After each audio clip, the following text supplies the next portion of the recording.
Welcome to Glasgow Rangers Nation, guys. Today we have got for you some great stories. We've got the incredible Ianis Hagi. We've got the terrific Todd Cantwell. We've got the marvellous Mason Munn. And we've got a little bit of follow-up on a transfer link. A player not coming to Rangers, but choosing a very strange option instead.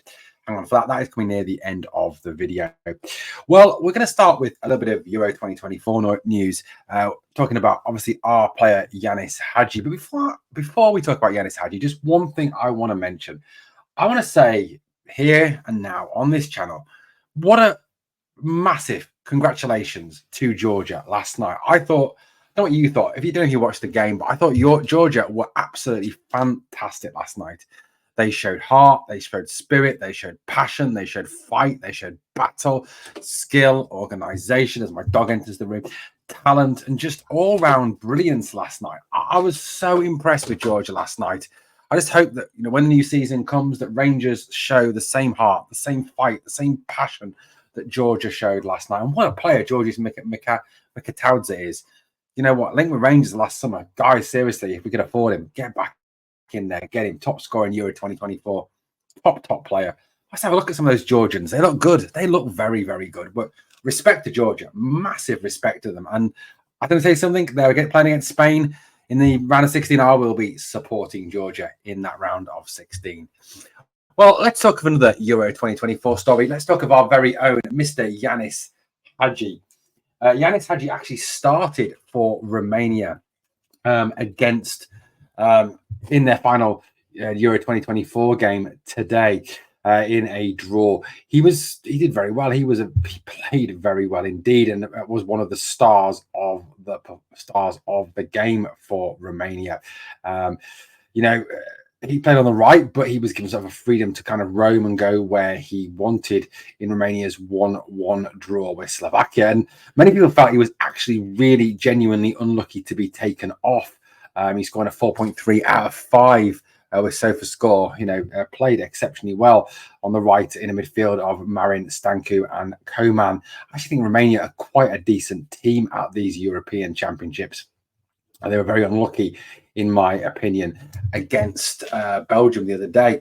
Ianis Hagi, though, was lauded by one of the BBC pundits for his display for Romania. Obviously, Ianis is in a difficult position with the club. I mean, Ianis was on loan last season at Alaves.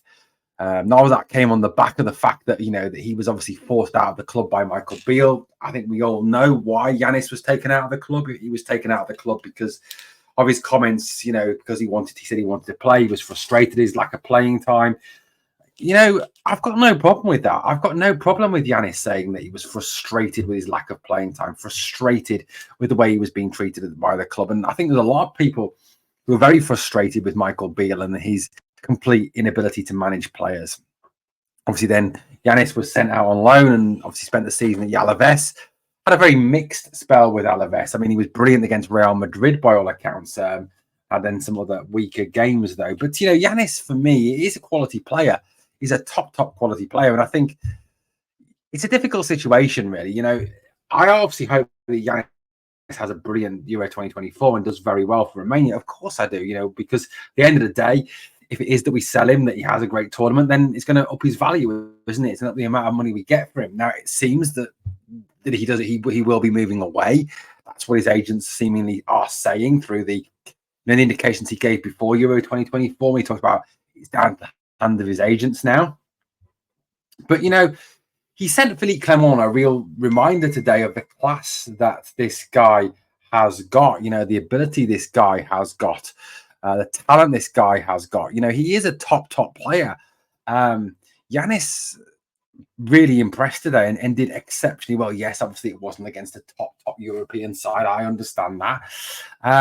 But, one of the BBC pundits, Dion Dublin from Manchester United, Aston Villa and Coventry player, did actually laud Ianis for his display and, talked about the fact that he was very unlucky to be taken off. Dion Dublin commented, I think he's skillful, determined and got a really good head on his shoulders. I believe he's done his bit tonight. I probably wouldn't have taken him off because he's got a little bit of magic that can turn the game, but he's played his part. And I think it's interesting, isn't it, that someone like, Dion Dublin, obviously, who's played in some top teams over the years, he obviously played under Alex Ferguson at Manchester United, played for Aston Villa under John Gregory, played at Coventry City as well, and has played at a number of clubs. Obviously, we don't hold the fact that he played for Coventry City against him. But look, I mean, Ianis Hagi is a very talented player, and today he showed what a talented, skillful player he is. Now, personally, I'm really torn on the whole Ianis Hagi question.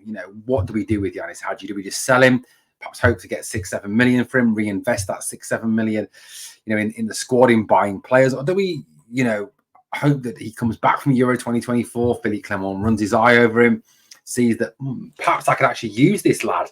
Perhaps I can use him in the 10 role in place of Cantwell, or perhaps I can use him in that midfield pivot too, or perhaps I can use him in a different way.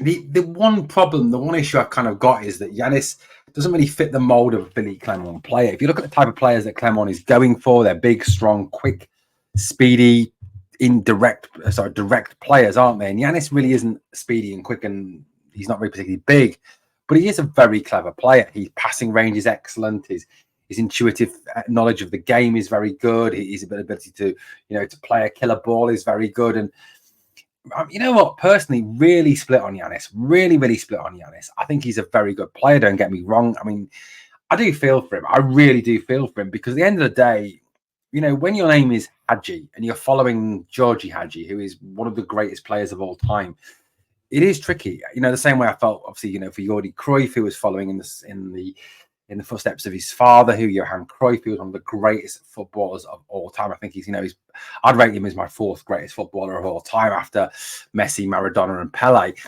But it's difficult, isn't it, when your dad is that famous and your dad is that amazing that you are following in his footsteps. But I kind of hope that in a way now, looking at how he's performed in Euro 2024, particularly today as well, and if he follows that with a good game, in the round of 16, that Philippe Clement at least takes some time to look at him, to assess him, to look at what he's got and thinks, can Ianis fit into this system? Can he be a player for this team? There's a lot of deadwood. There's a lot of players at this club that don't deserve to be here, that need to be moved on. The Dowells, the Lawrences, the Scott Wrights, the Tavs, the Goldsons, obviously need to be kicked out of the club. But, is Ianis necessarily amongst those, or is he a skillful, talented player that we really do need to be keeping at the club and has a future? Today he played well, guaranteed it's a one-off. If he follows that up again in the round of 16, then maybe we need to look at the situation a different way. But I do feel that Clement does need to take time to really assess where we are at with Ianis Hagi and look at whether Ianis has that future at Rangers. Guys, I'd love to know what you think. Look, one of the things I always love about this channel, and I love about talking Rangers with you guys, is that you will give me your opinions. You'll give me your thoughts. And I love reading your opinions. I love reading your thoughts. I try to get back to you as much as I can. But look, please let me know. What do you think? Ianis Hagi, what's your opinions? What's your views? Let me know in the comments down below. Let's talk about terrific Todd Cantwell, or terrible Todd Cantwell, or Tik Tok Todd, or whatever you want to call old Mr. Cantwell. Look, Todd Cantwell is an enigma. He is an absolute enigma. Personally, massive fan. Huge fan of Todd. Love Todd. Think Todd the Prod, loves the club. I think, he hates Celtic. He totally gets it, doesn't he? He totally gets what it is to be a Rangers player. So I understand that, that Todd Cantwell is brilliant, but is he consistent enough? That's the one big question for me. Is he consistent enough? No, that's the big issue for me. He's not consistent enough. He needs to produce on a more consistent level. Now, next season, there's a big thing about this club. Now, James Tavernier has, on a number of occasions, dug this club out of holes with his assists, with his goals. And a lot of time we look to Tav for goals, for assists to get us out of the shit. Realistically, guys, should we be depending on a right back to deliver us goals, deliver us assists, to really create things for us? And I'll be honest with you, I don't think that that's the way forward. Look, we need other players to step up. We need other players, particularly in the midfield and the forward areas, to really show that they can contribute those goals and those assists to take this club forward. You know, you look at most successful teams around the world, whether it's in England, whether it's in Scotland, whether it's in France or Spain or Germany, and their goals, their assists come from midfield. They come from the forward line. You know, you look at Jude Bellingham, Toni Kroos. You look at the likes, obviously, of Phil Foden, Erling Haaland. You look at Bukayo Saka. You look at Gabriel Jesus. You look at Martin Odegaard. You look at the likes of Mohamed Salah, Cody Gakpo, Daniel Szoboszlai. These are midfielder strikers that create chances for their clubs, that score goals for their club. And this is what we need to kind of emulate, that the fact that these assists and goals are coming from our midfield and our strikers, rather than depending on a right back, an aging right back who can't defend to save his life. You know, that's the issue we have.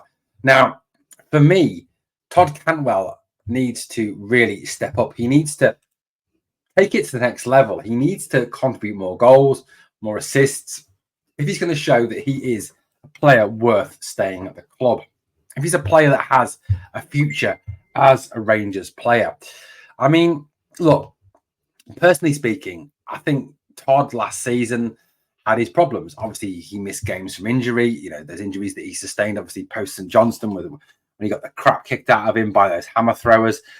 You know, yes, he has that edge to him, but I personally think that people say, well, he needs to rein in that attitude. He needs to rein in that edge that he has. He needs to rein in those unnecessary bookings he gets for playing on the edge. But I think if you take that out of Todd Cantwell, if you take out the edge, if you take out the kind of the character, the in-your-faceness of Cantwell, you kind of take away the player that he is. You know, I think he was also kind of used in a variety of positions last season. I mean, he played 26 times as an attacking midfielder. In that time, he's had 11 goal contributions in 26 games, which is pretty good. I think that shows where he needs to be. He made 8 times in the centre midfield. He played 5 times as a right midfielder. He played once on the left-hand side.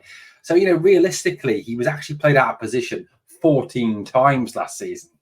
I mean, those 14 times, he only contributed 3 goals and 1 assist. When he was actually played in a role that he's more naturally suited to, that 10 role, he contributed 11 goal contributions in 26, which granted is still probably not enough, but he's better than those others. You know, looking across his whole season, Todd Cantwell, he played over 1,000 minutes in the league. He played over 2,000 minutes across the entire season. He made 44 appearances, scoring 8 goals, 7 assists, got 10 yellow cards. So 15 goal contributions in 44 is really not enough for a player who plays in that 10 role. 5 goals, 4 assists in the Premiership, 9 goal contributions in 26. Again, probably not enough. 1 goal, no assist in the Europa League, 1 assist in the Champions League, 2 goals and 1 assist in this top 6 split. I mean, if you combine those, it's 7 and 5. It's 30 games there. You know, you're looking at what? 12 assists in 30 games, probably still not really enough for his position. SFA Cup, 4 appearances, 1 assist. League Cup, 2 appearances. Todd does need to step up. Todd does need to take it to the next level. And I've got personally no doubts that he has that ability to take it to the next level. You know, I hope that Clement gives him this season at least to show that he is the player that I think we all know he is. He's a very talented footballer. He's a very skillful footballer. And I hope that Clement can push him to be that player that we know he can be. The creative influence, the talent that unlocks doors. You know, one of the big things you need when you're coming up against the low block, the mid block, week in, week out in the SPL, which we will be against the likes of St Johnstone, Killie, Hibs, you know, Ross, Dundee United. You do need to have that door unlocker, that player who has that little bit of something special to pick the lock and get through. And Cantwell has that. But Clement needs to ensure that he harnesses that and kind of make sure that that is always present, that Cantwell can be the player that he should be, and not kind of this hit and miss player that kind of lets us down on a consistent basis. So for me, I need to see a little bit more from Todd next season. I need to see special Todd. I need to see skillful Todd. I need to see creative Todd. I need to see goal scoring Todd. I need to see a player that really steps up and takes it to the opposition next season and doesn't hide away and kind of go missing and kind of get involved in the silly things that he does at times. You know, I think if we can do that, if we can push that, then I think we have a player who could actually be a player we build a team around, that we build a championship winning team around. I think he is that good. Right, let's move it along a little bit to talk about marvellous Mason Munn. Now, I don't know if you've seen a lot of the under-18 games. Obviously, we did run the under-18 watch-along for the cup final here on Glasgow Rangers Nation. Mason Munn, who is the goalkeeper, pulled off some superb saves, absolutely brilliant saves.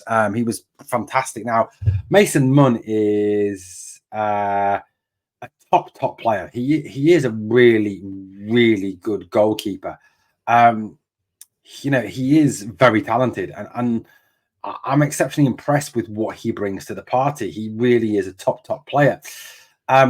It's great news today, fantastic news today, that he has signed a contract extension with Rangers. Here he is pictured with Philippe Clement post that contract extension.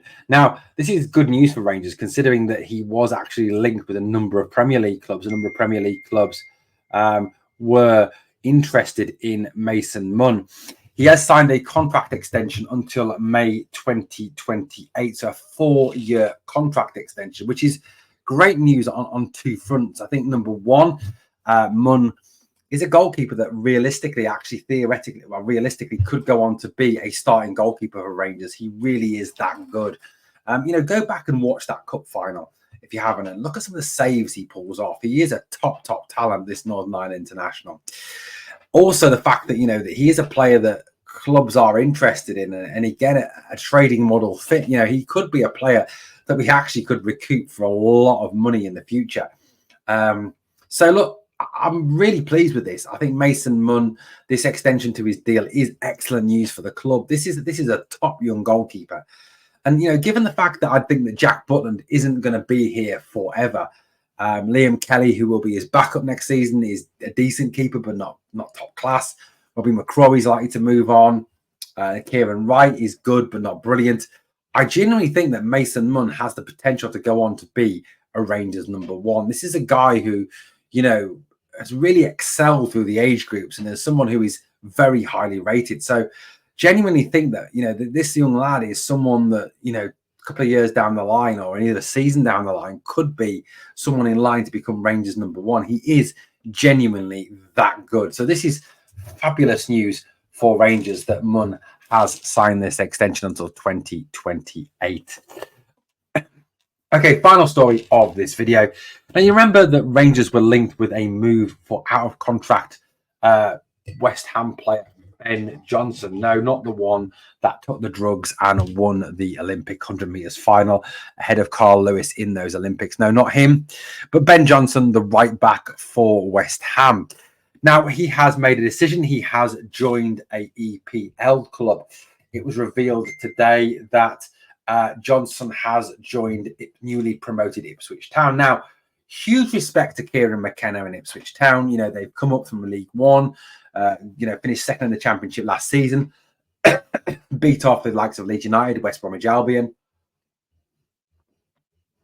to get promoted to the Premier League, which is, you know, a phenomenal achievement for a club that's come from League One, playing some fabulous attacking football. But I don't know what Ipswich are paying him. I'd love to see the contract. I'd love to see the terms and conditions of the contract. But, you know, to choose Ipswich Town over Rangers is just absolutely hilarious. I mean, he's probably going to get, you know, there's a good chance he gets relegated back to the Championship next season.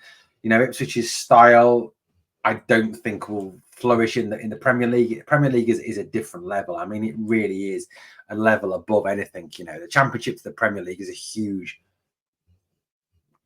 massive jump up, and especially if you consider that, you know, the Championship, you know, a lot of the times the teams that come up from the Championship get relegated straight back down to the Championship. I mean, Sheffield United, Luton, and Burnley, who were all promoted, have all gone straight back down. You know, I mean, best of luck to the lad. Good luck to the lad. I've got, you know, no ill feelings towards him, but to choose Ipswich over Rangers, if Rangers were truly interested, is just a joke. It really genuinely is. Hilarious. Just pathetic. Just funny. But whatever, I wish the lad all the best. Good luck to Ben Johnson. But, you know, it's funny. It really is funny. Well, guys, obviously, please, on the way out, smash the sub, help the channel to keep on growing. Thank you for watching Glasgow Rangers Nation. And as always, on the way out, 2 things I always ask of you. Number 1, smash that like. And number 2, remember always, we are the people.